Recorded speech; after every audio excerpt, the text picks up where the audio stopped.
Welcome back to another technical deep dive here in the debug zone. Today, we're tackling a big question and breaking it down with insights from other users. Hopefully, this clears up some misconceptions and helps you get the answer you need. So buckle up, stay a little curious, and let's jump right in.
And that's a wrap.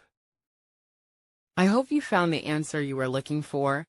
If you did, take a second to hit that subscribe button. It really helps out.